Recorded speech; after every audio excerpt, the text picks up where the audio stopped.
Hello and welcome back to the Social Matters podcast. We are three social workers talk about social matters. Hi, I'm Eugene. Hi, I'm Fran. Hi, I'm Nadia. You know what? It feels weird when I'm doing that intro and looking at the camera and I can see you two both looking at me. I'm like, what are they looking at, man? I'm doing my intro. How are you both? Yeah, good. Thank you. Not too bad. Excited to be in the studio with you beauts. Yeah. How are your weekends?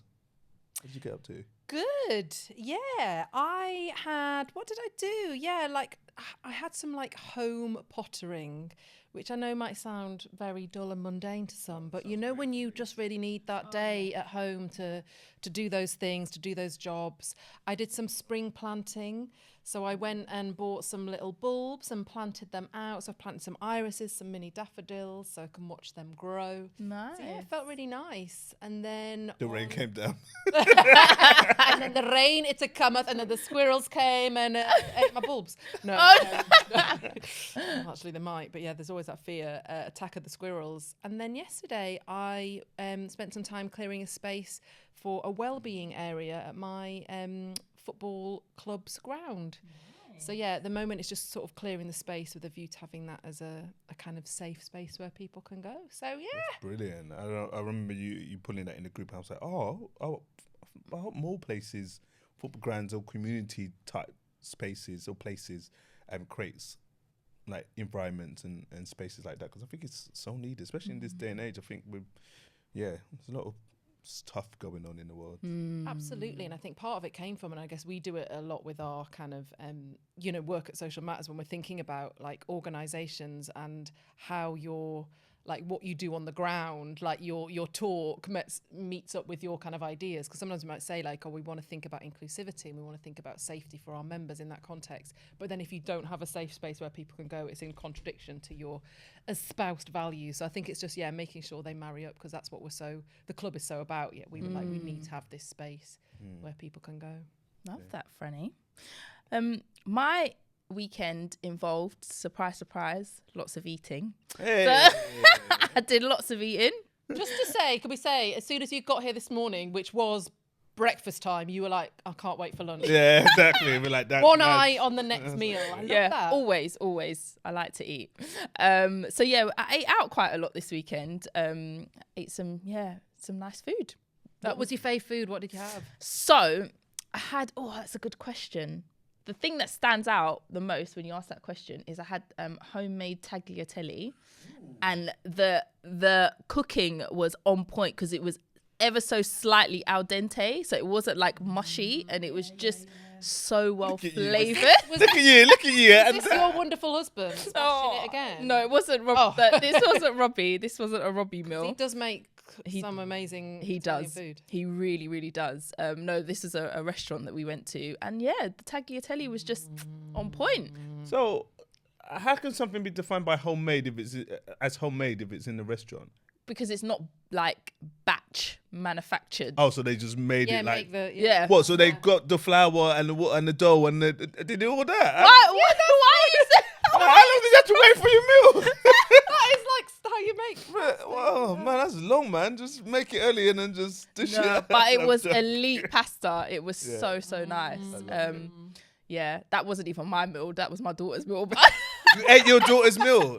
I ate her leftovers. I'm a clean-up woman. Yeah. I'm a woman. Yeah, she's a clean-up woman. Yeah, standard. Yeah. I paid for it. Yeah, that's right. You didn't come with any money, little girl. But yeah, I think that was probably the best part. You're making me hungry. I really want some homemade tagliatelle now. Yeah, let's speed this up. Let's get to lunch. Sorry, there was also sticky toffee pudding. Oh, that was unreal. It was unreal. Can we go to this restaurant? We can actually. Yeah. Yeah, Why not? yeah. Can we? Let's go. Yeah. What about you? Yeah, this weekend was good. I had a chilled weekend. I had a busy couple of weeks. So a nice chilled weekend. One of my favorite. I love being around people, but one of my favorite Saturdays are when I sleep in, make myself a good breakfast, and just watch football for the whole day, and then watch football, pause, watch a bit of the Formula One, pause, watch the Arsenal game, pause, watch the highlights, and then cleaning around the house and doing some hoovering and stuff like that as I'm doing that. I was like, No one chat to me. Stop chat. Don't chat to me. I'm not here for anyone. I'm just having a relaxed day. I was enjoying. Oh look, I just remembering that. But I think you need, like you said, you need one of those days where you just pottering around the house and stuff. I think you need one of those days when you can just kind of recharge. And as you know, and people may detect, I'm quite an extroverted person, but I still need, and I think everyone still needs those days where they just shut off from everyone and just like you're there with your TV and the Arsenal. That's for me. That's my day. It's true, isn't it? And we're all like busy people and in the busy world and the busyness of like everything, life, emails, WhatsApp, communication. So I think just having those days to like breathe and decompress and eat some nice tagliatelle is Definitely what we need. But the highlight of my weekend, as you know, I've been injured with my shoulder for a while. After 4 weeks, I played tennis, and the pain didn't get worse, which is good. And today was the test because it's Monday, and I was like, okay, if I feel pain today, which I feel a bit of pain or discomfort, but not like debilitating. But for those who are tennis fans, I had to change my game, so I can't do a one-handed forehand because that's when the pain comes most. So I played with two backhands, so as if I was a left-hander doing a left-handed backhand. I was going to ask that. Doing a right-handed backhand, which was very unique. Yeah. But still good. It's still good that I was able to adapt. I lost, but I lose with my forehand sometimes. So that wasn't a reason. But it was good to get out there and play because I was saying to my tennis partner, like, I think you get into a bit of a routine. So for me, over the past 8-9 years, playing tennis on a Sunday is almost like a kickstart to my weekend, psychologically, physically. Kickstart to my week, psychologically, physically. So when that's missing, it feels like, oh, my week hasn't really started in the right way. So I'm glad I'm back. Oh, me too. Do you know, I've got a physio appointment this afternoon. We could have a like offshoot podcast, like the injuries of elders, and just talk about our ailments. And or we'll call it running repairs. I've got an osteopath appointment tomorrow. I know, because that showed up in our social matters diary. Sometimes no secrets can happen. Remember when I was getting my tattoo done, and you were like, "Get your tattoo done, Fanny," and then it's like you're getting your shoulder thing. And well, we all, it's all transparent and open in our diary. But sometimes, I love it when our personal appointments pop in. We're like, okay.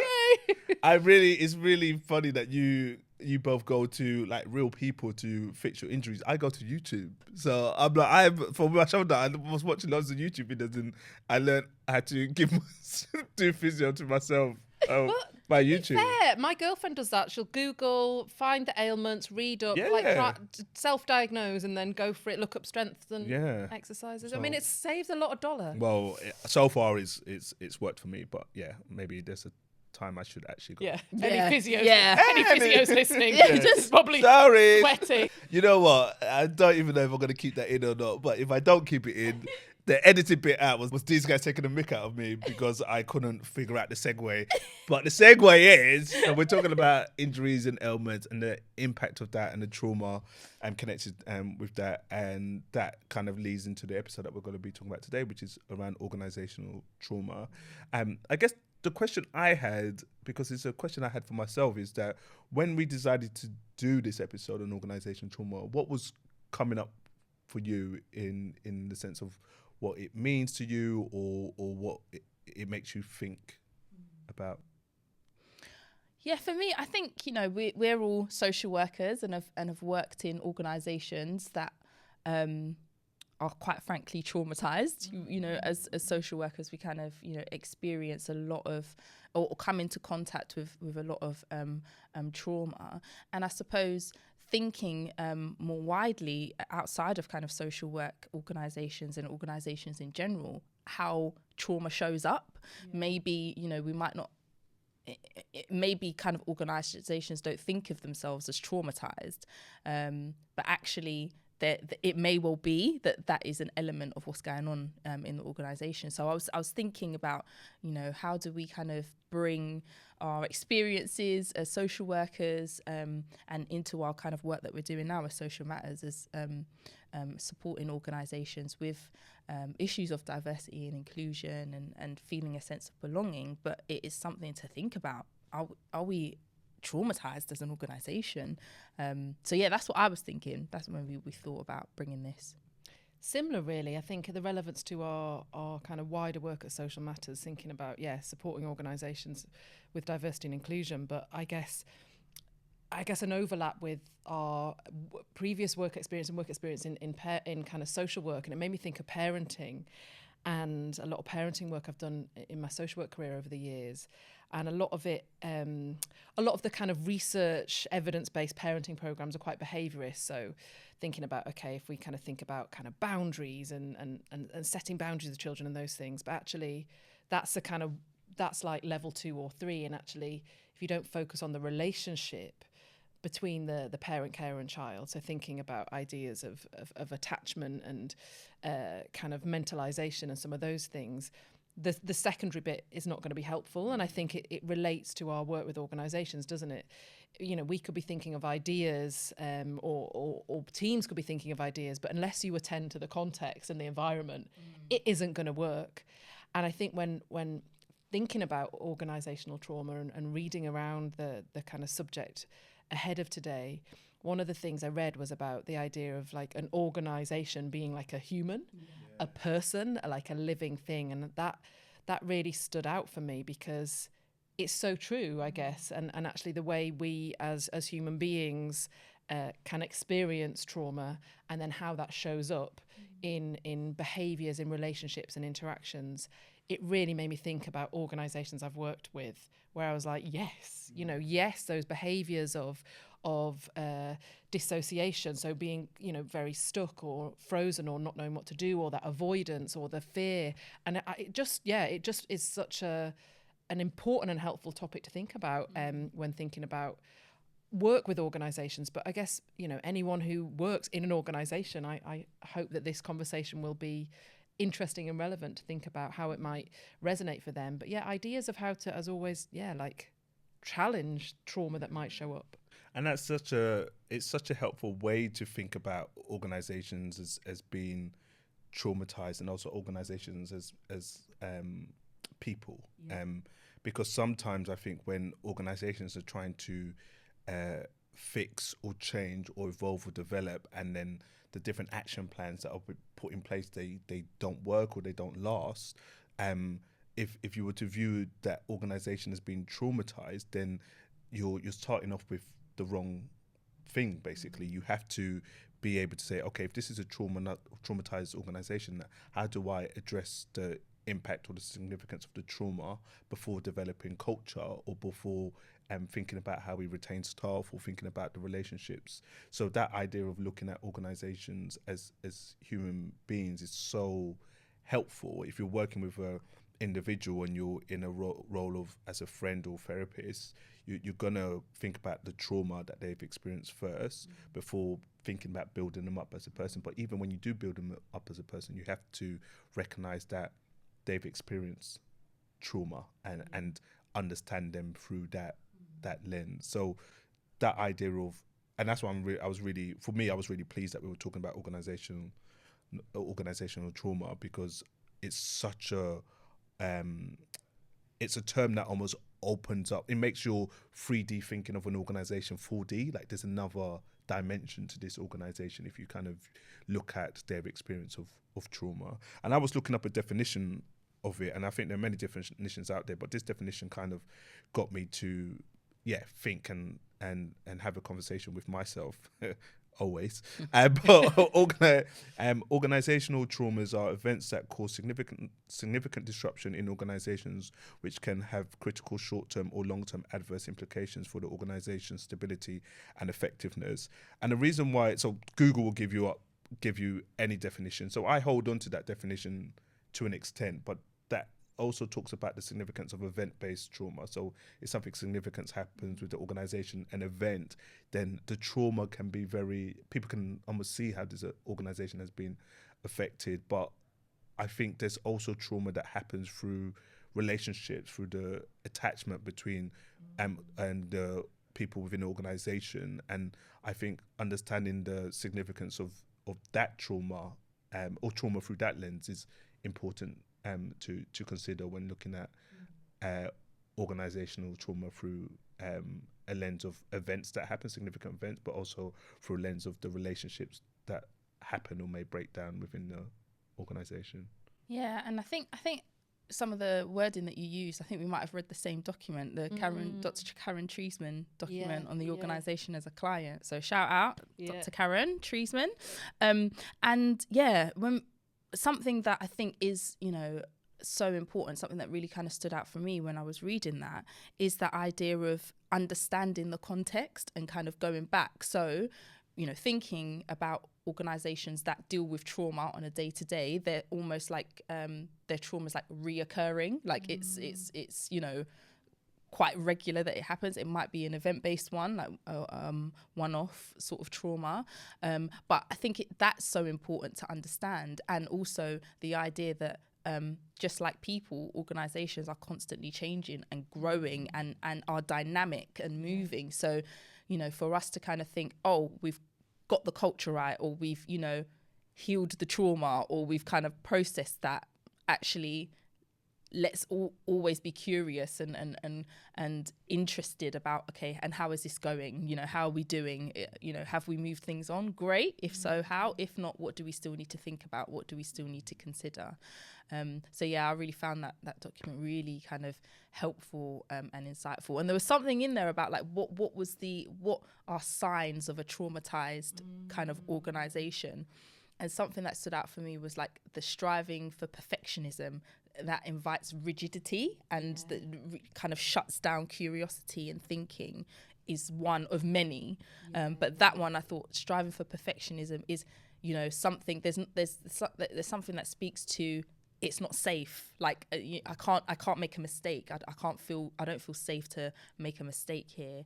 And yeah, that was something that I thought was quite interesting to hold in mind. And also the other one that stood out for me is like taking quite binary positions of they're wrong, I'm right, this is the way it's got to be, this is the certainty that we need to have, this is where, you know, there isn't that kind of space for holding uncertainty or creativity, innovation and open thinking. And with that almost a defensiveness with that, like right or wrong. And that similarly like resonated for me in thinking of just kind of thinking, I've seen it and I get it. And back to the kind of reflection on like an organization being a person or a human, I was like, that makes sense. And it, you know, has its history and it's changing and evolving and adapting. But then I was also like really thinking about the complexity of that human, because I thought, my gosh, you know, there's so many different influences into making that human organization, with the difference and diversity that comes with, I guess, different social graces and who's with that organization. And then I was thinking about power and who holds the power within an organization to kind of influence its personality or the makeup of that human. And I guess, just an invitation to think about that. So, because I was thinking, it's complex, isn't it? I guess the creation of a culture, and, you know, maybe that's too reductive to think of it in that way. But yeah, it just made me think, like, in organizations we've worked with, or just from our experience at Social Matters, like, who has the most influence or power, do you think, over the human element?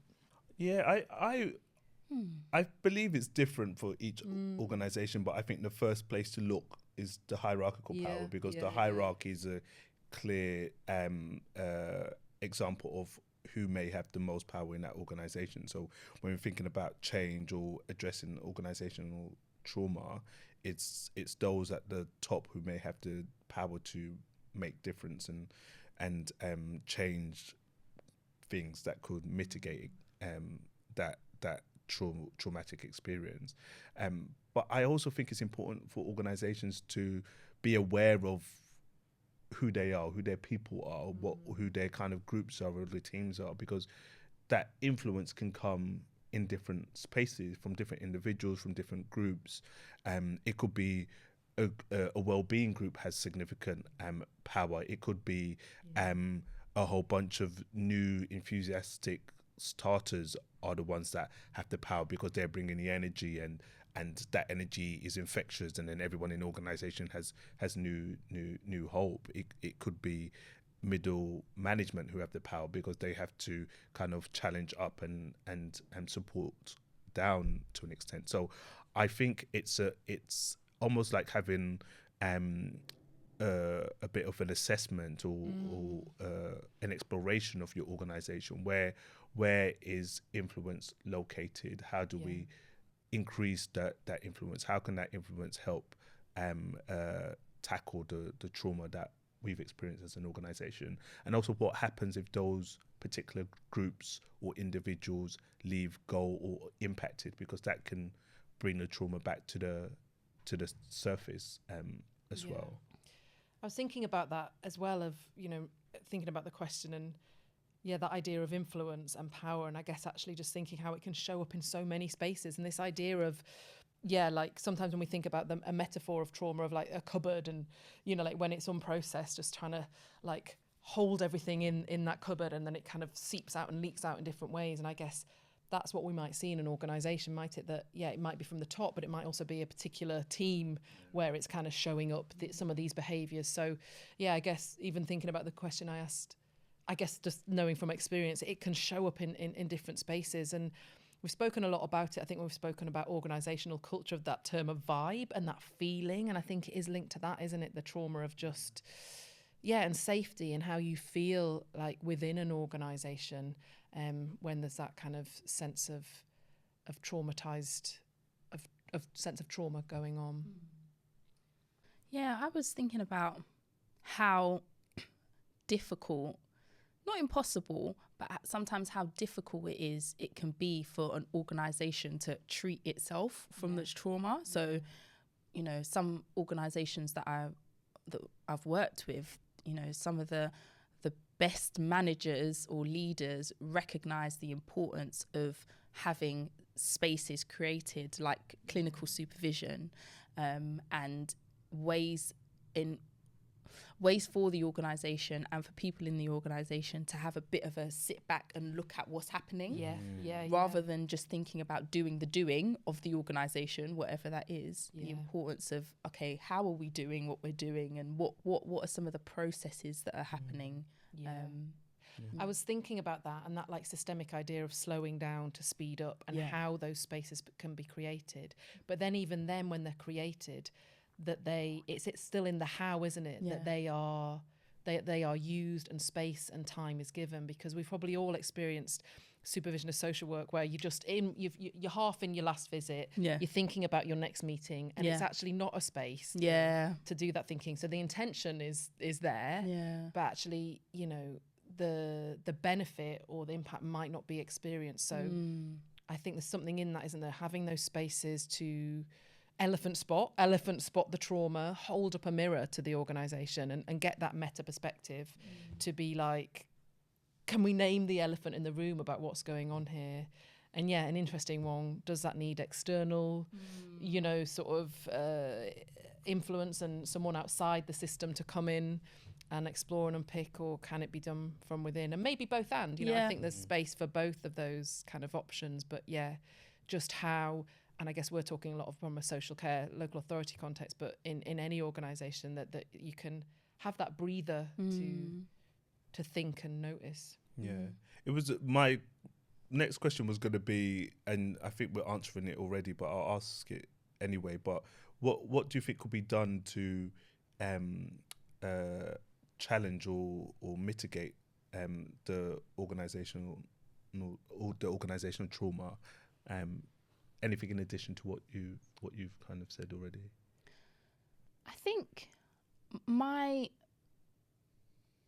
idea is that it's important to create safety. And how do you create safety is to create a culture to talk about, you know, what is happening. So can organizations create a culture to think, you know what, we're open to feedback, we're open to hearing people's experiences, and then we're going to do something with that, and we're going to, you know, action that, whatever that may be. So there's something about, is it possible for a culture to be created where these kinds of conversations can be had, rather than just, you know, head down, focused, blinkered on the task at hand. So I think there's something about, it's not, I suppose, a tangible thing, or, you know, go out and do this. But maybe it also is, let's go out and invite kind of leaders to think about, let's invite the conversation. Let's open the space to get feedback and hear how things are going for people, and notice as well how, you know, people are in your organisation, not necessarily putting all the responsibility on the employees to feed up, but also how are you kind of noticing what's happening and interrogating it and being curious about it. Yeah, definitely. And I think I was thinking about back to the kind of organisation as a person, and you know, and I was reflecting earlier about like what a complex person, and I was thinking again on, you know, building on that metaphor of it, you know, thinking about potentially the impact of trauma and like split self. So I guess things that we might see in a person in terms of those sort of defences and dissociation. It feels like a really complex person with these maybe different split states that come as a kind of defensive response to trauma, and thinking about what can be done to create a more coherent person of the organisation, because, you know, as we've said, it could show up in senior leadership in different teams, and how that could be created. And I think one of the things is about having shared kind of values, goals, and kind of mission of an organisation, because I think you know, if trauma's showing up in different pockets and maybe people don't have a clear sense of coherence or cohesion, then that can just lead to this fear and defensiveness and lack of safety. So thinking about how there's something about that, how that could be brought into different aspects of the organisation and teams, and it might be different for different teams, but there's a coherence around the whole organisation. And I know that was certainly something in social work practice when I'd lose that sense of like, where am I going? What am I doing? Like go to the micro and the values and purpose. So I think there's something